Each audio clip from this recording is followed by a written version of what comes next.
नमस्कार, मैं श्रेया। शिक्षा की बात हर शनिवार के इस नए अंक में आप सभी शिक्षा प्रेमियों का हार्दिक स्वागत है, सादर अभिनंदन है। शिक्षा की बात हर शनिवार आप सभी शिक्षकों के सवालों को मंच देता है और उन्हीं सवालों के जवाब के साथ हमारे बीच एक बार फिर उपस्थित हैं शिक्षा विभाग के अपर मुख्य सचिव doctor S Siddharth sir. Sir, बहुत बहुत स्वागत है। सर, आज का जो हमारा सबसे पहला सवाल है निधि कुमारी किशनगंज से, कहती हैं, सर शिक्षा की बात से तो हमें बहुत सारी जानकारियां मिलती रहती हैं, पर कभी कभी तुरंत के तुरंत हमें कुछ जानकारियां चाहिए होती है। ऐसे में हम आपको तुरंत ही व्हाट्सएप करते हैं, कभी कभी कॉल भी कर देते हैं। सर, उसका मुझे कुछ पता नहीं चलता है, कृपया बताएं कि उस मैसेज का क्या होता है। देखिए, मैं देखता तो सभी हूँ, मैसेज है, कॉल है और बड़ी संख्या में आते हैं और कभी कभी एक एक घंटे में 50 मैसेज और 50 कॉल भी आ जाते हैं। बहुत सारे लोग ट्रांसफर पोस्टिंग के बारे में पूछते हैं, कुछ लोग मिड डे मील की शिकायत करते हैं और विभिन्न प्रकार के इश्यूज़ के बारे में लोग बोलते हैं। लेकिन देखिए, किसी चैनल को फ्लड कर देना और किसी चैनल में इतने सारे मैसेजेस एक साथ भेजना, उससे क्या होता है कि उसका फिर कंप्लायंस का भी इश्यूज हो जाता है। हम लोगों ने एक ग्रीवांस हैंडलिंग सिस्टम बनाया था, आपको याद होगा, मैं पिछली बार भी मैंने कहा कि आप उसमें पोस्ट करिए, उसको मैं रोज़ सुबह और शाम देखता हूँ और देखता हूँ क्या कार्रवाई होती है। अगर आप व्हाट्सअप, अगर आज जैसे आपने 9 बजे मुझे किया, 11 बजे होते होते वो आपका 150वां मैसेज हो जाएगा, मतलब वो इतना नीचे चला जाएगा कि उस मैसेज का अहमियत और उस पर कोई ध्यान ही नहीं जाएगा मेरा, क्योंकि हर घंटे 50 मैसेज, 60 मैसेज, 100 मैसेज आते हैं, कॉल भी बहुत आते हैं और सारे अननोन नंबर से ही आते हैं। जैसे आप देखते हैं टीचर लोगों का सारे अननोन रहता है। मैं कभी कभी मैं सबको नोट करता हूँ और मेरा कार्यालय कॉल बैक करता है और मेरा बस यही अनुरोध है, मैं ज़रूर सभी टीचर से 1-to-1 संपर्क में रहना चाहता हूँ, किंतु जो सबसे आपातकालीन वाले इश्यूज़ हैं, कभी कभी बहुत आपातकालीन स्थिति में भी टीचर्स फ़ोन करते हैं और मैसेज करते हैं, उस मैसेज को तो बहुत ध्यान से देखता हूँ। मतलब कोई टीचर कोई क्राइसिस में है या उसको विशेष समस्या है, लेकिन रूटीन में अगर आप पूछने लग जाएं कि मेरा ट्रांसफ़र कब हुआ, मेरा क्या हुआ, मेरा इस आवेदन का क्या हुआ, मेरा HRMS ऑनबोर्डिंग नहीं हुआ, मेरा प्राण ठीक नहीं हुआ, तो वो सब मैसेजेस जो हैं वो टेक्निकली हम उम्मीद करते हैं कि वो हमारे जो ग्रीवांस हैंडलिंग पोर्टल है उसके माध्यम से प्राप्त हों, ताकि मेरा ऑफिसर भी देख सके, मैं भी देखूंगा, वो भी देखेंगे और समाधान करूं। लेकिन क्राइसिस ज़रूर, कोई क्राइसिस हो तो वो तो मैं देखता ही हूँ। बहुत बार आया है, बहुत बार क्राइसिस वाले मैसेजेस आए हैं और उस पर हम लोगों ने ध्यान दिया है, बट बहुत ध्यान रखना पड़ता है कि पता चला वो क्राइसिस वाला मैसेज पहुंच गया 250 मैसेज पे और जो साधारण या रूटीन मैसेज जो है वो चले जा रहे हैं। सरकारी नंबर है, सब जगह सबको पता तो चल ही जाता है, किंतु थोड़ा कौन सा मैसेज किस चैनल में भेजना हो और कौन सा मैसेज किस मतलब संपर्क कार्यालय में भेजे जाएं, वो थोड़ा ध्यान रखना चाहिए। और आपको पता होगा, मैंने इवन जो वेतन की बात हुई, बहुत सारे लोग HRMS, प्रान नंबर और कि 2 महीने से मुझे वेतन नहीं मिला, मेरा प्रान नंबर ठीक नहीं हुआ, तो हम लोगों ने ये भी कहा है कि भाई ये सब DO का काम है और DO नहीं अगर करेंगे तो वो अपना वेतन नहीं निकालेंगे और उनके पूरे कार्यालय का वेतन नहीं निकलेगा। ऐसा नहीं कि मैंने कहा पूरे के पूरे शिक्षा जो व्यवस्था है, जो क्लर्क्स हैं, जो हमारे ऑफिसर्स हैं, किसी का वेतन नहीं निकलेगा और टीचर का वेतन निकलेगा। इसलिए थोड़ा इस पर टीचर लोगों को ध्यान देना चाहिए और वही मैसेज भेजें जो आपको लगता है कि बहुत क्राइसिस है और ACS का ध्यान इमीडिएटली इस पर होना चाहिए। और usually most of the messages मैं फॉरवर्ड कर देता हूँ अपने ऑफिसर्स को और बहुतों को कॉल बैक भी आता होगा, सब लोग देखते होंगे, बट चैनल अप्रोप्रिएट चैनल होगा कि आप ग्रीवांस हैंडलिंग जो पोर्टल है उस पर आप पोस्ट करें। सर, दूसरा सवाल स्मिता श्री, उत्क्रमित उच्चतर माध्यमिक विद्यालय असुरारी बरौनी बेगूसराय से। सर, मैंने अनुभव किया है कि कक्षा में गहन प्रयास करने के बाद भी यथेष्ट आउटपुट विद्यार्थियों के लर्निंग के रूप में नहीं मिलता है। विश्लेषण करने पर मैंने पाया कि सबसे बड़ी खोट बच्चों की लगातार अनुपस्थिति या फिर अनियमित अनुपस्थिति है, जिससे वो पाठ में सिखाए गए विषयों को क्रम में नहीं ले पाते हैं और न ही सजगता से स्मरण में संग्रहित कर पाते हैं। हम सर्व शिक्षा लागू करने के चौथाई दशक आगे आ चुके हैं और 86वें संविधान संशोधन में बच्चों को शिक्षा दिलाने को मौलिक कर्तव्य के रूप में रखने के बावजूद अभी तक अभिभावकों की इसके लिए कोई जिम्मेदारी नहीं तय कर पाए हैं। क्या मैं उम्मीद कर सकती हूँ कि गुणवत्तापूर्ण शिक्षा के लिए आपके प्रयासों में आप इस संबंधित कोई निर्देश देंगे, जिससे विद्यालय के हाथ सशक्त हो और अधिगम आउटपुट बढ़े? देखिए, अगर आप किसी सरकारी व्यवस्था में, तो सरकारी स्कूल है और प्राइवेट स्कूल भी आप देखते होंगे, और अगर कोई स्टूडेंट प्राइवेट स्कूल में लगातार अनुपस्थित होता है और अनियमित है, तो उसको चिट्ठी उसके माता पिता को भेज देता है कि भाई आपके टीचर, आपके जो स्टूडेंट है और आपके जो छात्र छात्राएं हैं, हम लोग स्कूल से बाहर निकाल देंगे। यह व्यवस्था आपके पेरेंट टीचर मीटिंग में और आपको भी है।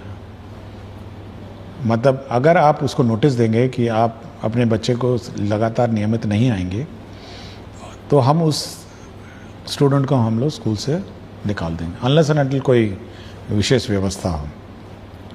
ये व्यवस्था आज भी हेडमास्टर के पास है और आज भी क्लास टीचर के पास है। ये हम लोगों ने ना ही उनसे लिया है। और यह भी मैंने देखा है कि बहुत सारे बच्चे सरकारी स्कूल में नामांकन करते हैं और ट्यूशन में चले जाते हैं, क्योंकि हाल ही में मैंने एक देखा था।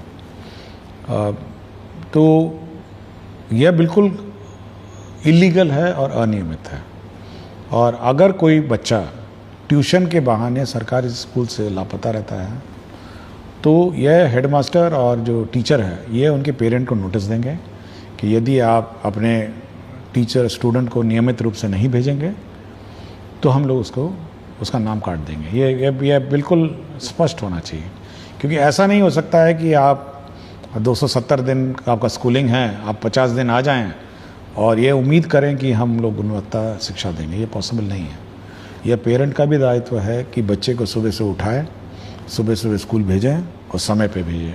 बहुत सारी समस्या हो सकती है, कोई व्यक्तिगत विशेष समस्या हो सकती है, और मैं चाहूँगा कि ये सख्ती टीचर्स भी बरतें और हेडमास्टर भी बरतें और पेरेंट्स को सचेत कर दें कि अगर आपका बच्चा नहीं आएगा, एक बार लिखित में दे दें कि भाई देखिए ऐसा है, आपका बच्चा फलाना दिन इस महीने में इतने दिन आया और इतने दिन नहीं आया, और ये बिल्कुल खेद का विषय है, और ये इसमें अगर सुधार नहीं होगा तो हम आपके बच्चे को स्कूल से बाहर निकाल देंगे। यह चेतावनी देनी चाहिए। हम वो वाला सिस्टम नहीं लागू कर रहे हैं कि 3 दिन में अगर स्कूल में नहीं आया तो नाम काट दिया जाए। हो सकता है कोई बीमारी हो सकता है या कोई घर पे कोई विशेष समस्या हो सकती है, लेकिन अगर डिलिब्रेट आप ट्यूशन में पढ़ेंगे या कहीं और जाके पढ़ते रहेंगे और इस स्कूल में नहीं आएंगे, तो अनावश्यक रूप से आप पूरे शैक्षणिक माहौल को बिगाड़ेंगे। तो इस टीचर्स और हेडमास्टर इस संबंध में सचेत रहें, और पेरेंट टीचर्स मीटिंग में पेरेंट्स नहीं आते हैं तब भी चेतावनी दें। थोड़ी कड़ाई करनी पड़ेगी। देखिए, शैक्षणिक व्यवस्था ऐसे नहीं हो सकती है। यह कोई ऐसा व्यवस्था नहीं है कि हम लोग वन साइडेड मेहनत कर रहे हैं और वहाँ पे अभिभावक इसको लाइटली ले रहे हैं या बच्चे बहुत लाइटली ले रहे हैं। नहीं, ये नहीं ले सकते। सरकार कितना पैसा इसमें डालती है, कितना टीचर बहाल कर चुकी है, कितने बुक्स आपको फ्री दिए हैं, कितना स्कॉलरशिप देती है, कितनी राशि इसमें व्यय होता है। इस व्यवस्था को लाइटली नहीं लिया जा सकता है। हम मेहनत करेंगे तो अभिभावक को भी मेहनत करना पड़ेगा और बच्चों को भी मेहनत करके स्कूल में आना पड़ेगा। ये दोनों तरफ है। टीचर्स बहुत मेहनत कर रहे हैं, बिल्कुल ठीक बोली हैं कि इतनी मेहनत करती हैं, उसके बाद भी बच्चा अगर गायब हो जाएगा तो कार्रवाई हो जानी चाहिए। ये हम लोग कोई मतलब ऐसी व्यवस्था नहीं हम लोग चाह रहे हैं कि एक तरफा हम मेहनत करते रहें और दूर से बच्चा ही नहीं आए और बच्चा भाग जाए। तो ये थोड़ा tightening of the system, parent को चेतावनी, पेरेंट को नोटिस, और उसके बाद टर्मिनेट कर दीजिए। कोई बोले जाइए अपना जहाँ पढ़ाना पढ़ाइए, हम इस पर इसकी जवाबदेही नहीं लेंगे। आप 50 दिन नहीं आएंगे तो क्या जवाब दे लेंगे आपकी पढ़ाई का? कॉलेज में ट्राई करिए, आपका अटेंडेंस नहीं होगा तो एग्ज़ाम लिखने नहीं देगा। प्राइवेट स्कूल में 3 दिन अगर नहीं आएंगे, 4 दिन नहीं आएंगे, सप्ताह भर नहीं, अगले दिन टीसी दे देगा आपको। तो थोड़ा कड़ाई टीचर्स को और हेडमास्टर को करनी पड़ेगी, जितने अभिभावक हैं। सर अगला सवाल पुष्पा प्रसाद राजकीय कन्या मध्य विश्वविद्यालय कुचायकोट गोपालगंज से है। कहती हैं, सर को मेरा प्रणाम। सर, हमारे सरकारी विद्यालयों में प्रायः गरीब परिवार की बच्चियां पढ़ती हैं। मेरे द्वारा बच्चियों के स्वास्थ्य पर विद्यालय में कार्य किए जा रहे हैं। सर, मैं यह प्रश्न पूछना चाहती हूं कि सरकारी विद्यालयों में 6ठी से 8वीं या ऊपर कक्षा में बच्चियों के साथ माहवारी के समय स्कूल आना बहुत मुश्किल होता है। सरकार के द्वारा सैनिटरी पैड मशीन की व्यवस्था स्कूल को कैसे उपलब्ध होगी, जिससे कि बच्चियों की पढ़ाई उस दौरान बाधित नहीं हो सके? देखिए, राज्य सरकार द्वारा एक योजना चलाई जाती है, मुख्यमंत्री किशोरी स्वास्थ्य योजना, और राज्य सरकार सभी को डीबीटी के माध्यम से 300 रुपये देती है। हम लोग पहले लेट देते थे साल के अंत में, इस बार हम लोग शुरू में देना चाह रहे हैं और ये अगला 1 महीना में ये भी ट्रांसफ़र हो जाएगा। देखिए, हम लोग का ये इच्छा है कि ये जो पैसा है ये बच्चियां अपने आप पूल कर सकती हैं, 300 रुपये हैं, फिर वो सैनिटरी नैपकिन खरीद सकती हैं और स्कूल में स्टॉक कर सकती हैं, और जब जब लड़कियों को आवश्यकता हो तो इसका प्रयोग कर सकती है। मैं अभी हाल ही में आरा में एक स्कूल में गया था, तो लड़कियों ने एक रूम का नाम पिंक रूम लिखा हुआ था, उन्होंने पिंक कलर का सब कुछ पेंट किया हुआ था, पिंक रूम। और जो भी लड़कियों की इस प्रकार की समस्या आती है तो वो उस पिंक रूम जाती हैं, वहाँ पे ये पैड अलमारियों में स्टॉक रहता है और वहाँ से अपना यूज़ करते हैं। तो ये लड़कियों को जॉइंटली इसको यूज़ करना और जॉइंटली इस व्यवस्था को प्रयोग करना ये सिखाना चाहिए। डीबीटी में हो सकता है कि उनको पता भी नहीं हो, क्योंकि पैसा तो जाता है अकाउंट में, अब इसको पता भी नहीं होगा कि 300 रुपये इस कार्य के लिए है। तो ये मैं इस माध्यम से ये कहना चाहूँगा कि जो लेडी टीचर्स हैं वो सभी लड़कियों को ये बात सिखाएं कि भाई 300 रुपये आए हैं, 10 लड़कियाँ हो गई तो 3000 रुपये हो जाएगा, और मतलब 100 लड़कियाँ हो जाएंगी तो आपका 30,000 रुपये हो जाएंगे। तो ये सब इकट्ठा करके एक साथ वो परचेज कर सकती हैं इन लॉट्स और फिर यूज़ कर सकती हैं। तो लड़कियां इस पीरियड में स्कूल नहीं मिस करें, सरकार की ये मंशा है कि वो इस योजना का लाभ उठाएं, अवेयर हों, सबसे पहले अवेयर हो, और दूसरा इसका लाभ उठाएं, और साथ ही साथ सुनिश्चित करें कि उनकी पढ़ाई डिस्टर्ब नहीं। सर अगला सवाल अंकित कुमार करते हैं, मैं एससी सर से ये कहना चाहता हूं कि आप स्कूल के साथ साथ बच्चों को जेईई नीट लेवल के लिए स्पेशल टीचर को लाया जाए, जिससे बिहार के ज़्यादा से ज़्यादा बच्चा आईआईटी और एम्स में जा सके। देखिए, हम लोग मैंने पिछले शायद एक एपिसोड से पहले मैंने कहा था कि हम लोग ऑनलाइन कोर्सेज चलाने की कार्रवाई कर रहे हैं, और जल्दी ही ऑनलाइन इस कोर्सेज शुरू करेंगे, और जो भी बच्चे हैं, जो मेरिटोरियस बच्चे हैं, वो इस ऑनलाइन में एनरोल होंगे और प्रश्न भी पूछ सकते हैं और क्वेश्चन कर सकते हैं। तो ये हम लोग ऑन जॉब हैं, तो थोड़ा हमको समय लग रहा है क्योंकि ये नई व्यवस्था है, तो इसको हम लोग शुरू करेंगे। पहले सबसे पहले तो हम लोग जो मेरिटोरियस स्टूडेंट हैं उसको आइडेंटिफाई करेंगे और एनरोल करेंगे। अगला सवाल श्रीकांत विद्यालय अध्यापक उच्च माध्यमिक विद्यालय टांडा पर शेखपुरा से। सर को सादर प्रणाम।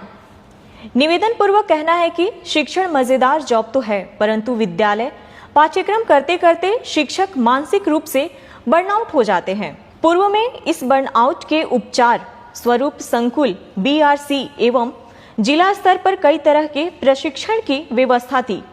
वह चाहे 1, 2 अथवा 5 दिवसीय ही होती थी, पर उससे शिक्षक तरोताजा, नयापन एवं उत्साहित महसूस करते थे। मेरा सवाल है कि शिक्षकों को बर्नआउट होने से बचाने के लिए वर्तमान में सरकार की क्या योजना है? देखिए, अगर मतलब आप कार्य को किस प्रकार लेते हैं उस पर आपकी मानसिक स्थिति पर प्रभाव पड़ता है। मैं भी 3 डिपार्टमेंट के प्रभार हैं। शिक्षा विभाग का मेरा अतिरिक्त प्रभार है, मूल प्रभार मेरा मुख्यमंत्री के का प्रधान सचिव का प्रभार है और मंत्रिमंडल सचिवालय भी मेरे प्रभार में। आज ही मतलब कल ही मेरी आप देखे होंगे कि मंत्रिमंडल की बैठक हुई। उसके बाद देखिए अब यह है कि इस पूरे कार्य का बैलेंस करता हूँ मैं, और मेरा अपना मानना है, मतलब समय तो मुझे मिलता भी नहीं है, मतलब इधर से उस कार्यालय से उधर कार्यालय, लेकिन अगर आप अपने कार्य को एंजॉय नहीं करेंगे, मतलब आपको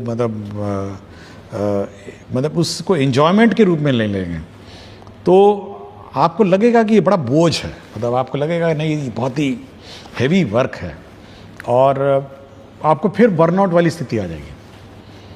देखिए आप डील करते हैं बच्चों को, मतलब आप एक लॉट जो है ना, हम तो बहुत ही मैच्योर लोगों को डील करते हैं, हम टीचर्स को है, मेरे क्लर्क्स हैं, ऑफिसर्स हैं, तो इनसे मेरा संपर्क रहता है।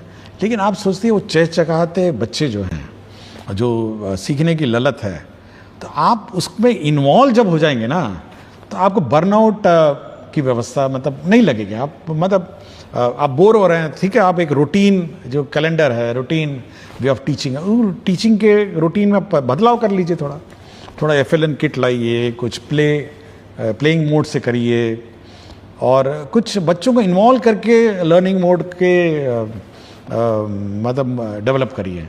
हम लोग इस संबंध में ट्रेनिंग तो देते ही हैं, ये तो ऑब्वियसली ट्रेनिंग कंपलसरी है, और जो इन सर्विस ट्रेनिंग हम लोग कर रहे हैं, but day to day basis में बर्नआउट जो होता है ना, जब तक आप इन्वॉल्व होकर मतलब इस प्रोसेस को एंजॉय नहीं करेंगे, तो आपको ये पूरा प्रोसेस बोझ लगेगा।